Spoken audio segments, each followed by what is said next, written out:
Kavanaugh was sworn in as Supreme Court Justice again. And this one was a primetime ceremony emceed by you-know-who. Take a look. On behalf of our nation, I want to apologize to Brett and the entire Kavanaugh family for the terrible pain and suffering you have been forced to endure. Those who step forward to serve our country deserve a fair and dignified evaluation, not a campaign of political and personal destruction based on lies and deception. That's so funny coming out your mouth.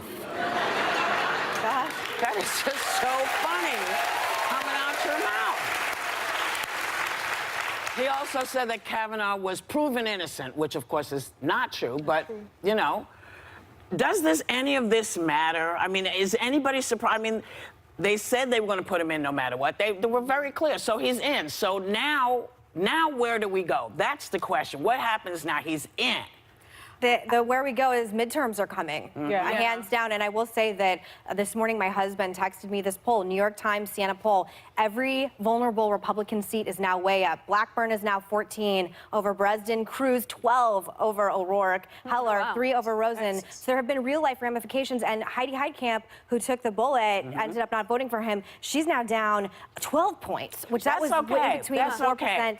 As you know, I hate polls because they go on a whim and but we'll know when we know. We'll know when we know. But last night reminded me of where we are right now and why people are feeling so lonely politically and feeling so divided politically. It's because watching that announcement, or whatever you call it, there was no one leading at the helm. There was no one giving us calm. There was no one that was trying to bring us together. It would sound like a campaign rally. A Supreme Court confirmation into a political rally. I mean, I have and he watched loves the chaos of it all. He does. As well. I've been watching these Supreme Court swearing-in ceremonies forever because I just love the sanctity of the Supreme Court. I've always studied the Supreme Court, and to see him talk politically at a swearing-in ceremony is so beyond the pale. Right. It was so inappropriate. It hurt me to watch. It has galvanized people on both sides, and Mitch McConnell even said that this was a gift to Republicans, that it has galvanized a lot of voters. And I'm not saying it's right, but I'm saying these numbers, which I know, I agree that polling, we can only go so far, but this much of a jump when you're talking about 54 to 40, these are big numbers. Do you think women, female Republicans, what's the takeaway for them? Republicans, I'm going to say that right. But I'm First and foremost. I don't know if there's been a poll of it, but it strikes me that female Republicans in particular, hearing the president say he's been proven innocent. 53%, after having watched Ford's testimony. It doesn't matter to 53%. I'm sorry, can I just point out that we had a similar conversation when Roy Moore was running? Yes, and everybody said, this is what it's going to be. The truth of the matter is, no one knows what it's going to be. All you're responsible for is what you do. So I'm saying if you are a Republican or if you're a Democrat or independent, get out and vote.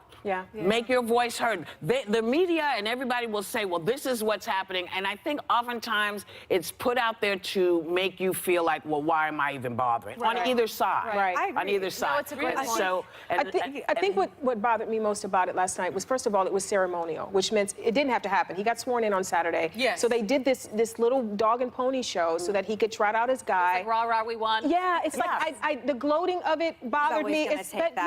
But on the backs of women in this nation, not even just Dr. Ford, that are suffering and have put themselves out there to share their stories, to then go rah, rah, rah, he's innocent, when that is not what was proven. I've actually thought a lot about Dr. Ford just the past few days. I've thought about Kavanaugh's family, too, and watching them up there. You could see it in their faces, just what they've been through the past month. It's all we've talked about at the show for the past month. But I've also thought about Dr. Ford and the fact that she wasn't even mentioned yesterday. It was, I feel so bad for Kavanaugh's family. And there are more people involved in this. And here she is sitting, who knows where she is, but putting herself out there. She didn't want to speak publicly. But the optics and then that losing you're that talking battle. about are important, because I agree with you that the ceremony aspect of it, I would have pulled immediately. I actually, had I been emotionally capable of being on the show at the time that this happened, the second Kavanaugh had that accusation, I would have pulled him and I would have put up Amy Coney Barrett. 100%. It was my first choice instead. 100%. And I didn't understand why we let the circus continue, as I said earlier, and we can believe whatever polls we want, but it has galvanized a lot of people. But I do think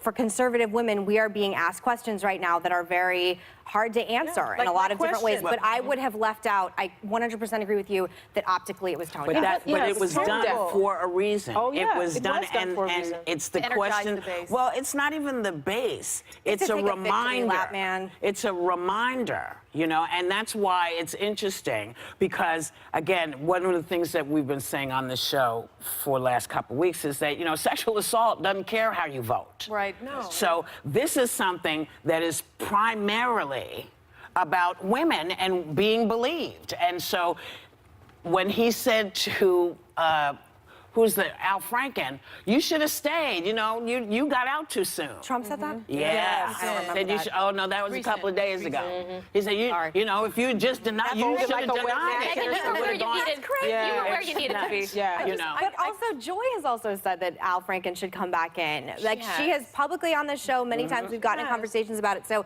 this is where things get tricky. As a conservative woman, I don't speak for all conservatives, but okay, so Al Franken, who assaulted, by the way, my friend, Leanne Tweeden, and there are photos of it, he should be allowed back into Senate. And again, Joy can come back here. She's more than capable of defending herself. But that's okay. But for conservative women, there's a different standard. And I think the problem with all this that we talked about many times is that the goalpost keeps getting moved. And we need to know if it means Al Franken's allowed to come back. Well, but Al Franken left. He took himself out. He took Joy himself out wanted and to take the said, moral high ground. Well, Democrats want to take the moral high Joy ground. said he should come back and that it should Well, it was not, I don't remember exact quote. But he hasn't been coming back. And the point is, this man said, basically, see, if you just waited and denied it, you'd have been fine. That was the message that he put out the other day. Well, he was fine. As of and now. he is but still he's fine. Teflon. No one else is Teflon, but he's Teflon. I want to see where conservative women fall on this issue. 53% really is do. where they fall. I think that conservative women, like most women, will make up their mind when they make up their mind, and you'll know where they stand on the day that they need to vote. you have people- And I think that's good, and we have to go. Okay. We got to go. We'll be right back.